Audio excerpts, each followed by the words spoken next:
চকৰি ফেটি বুৰঞ্জীৰ ৰচক কোন? চকৰি ফেটি বুৰঞ্জীৰ ৰচক হ'ল নুমলী বৰগোহাঁই।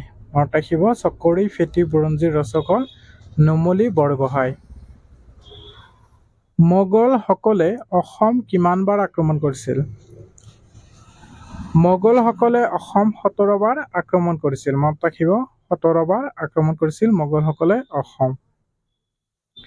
মানে প্ৰথম অসম আক্ৰমণ কেতিয়া কৰিছিল?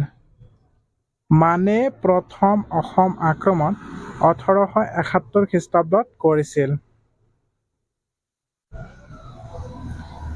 জলম বঁটা বা নকল আহোম কোন আছিল? জলম বঁটা বা নকল আহোম কোন আছিল? উত্তৰ ৰজা কীৰ্তিচন্দ্ৰ আছিল। প্ৰথম মোৱামৰীয়া বিদ্ৰোহ কেতিয়া হৈছিল? প্ৰথম মোৱামৰীয়া বিদ্ৰোহ কেতিয়া হৈছিল? উত্তৰ ১৭৬৯ খ্ৰীষ্টাব্দত 69। মনত ৰাখিব। সতী জয়মতীক শাস্তি দিয়া পথাৰখনৰ নাম কি আছিল? বহুত ইম্পৰ্টেণ্ট কুৱেশ্যন হয়, মনত ৰাখিব আৰু আপোনালোকে কমেণ্ট কৰি জনাব কুৱেশ্যনটোৰ উত্তৰ। সতী জয়মতীক শাস্তি দিয়া পথাৰখনৰ নাম কি আছিল? পৰীক্ষাত আহে কিন্তু, মনত ৰাখিব।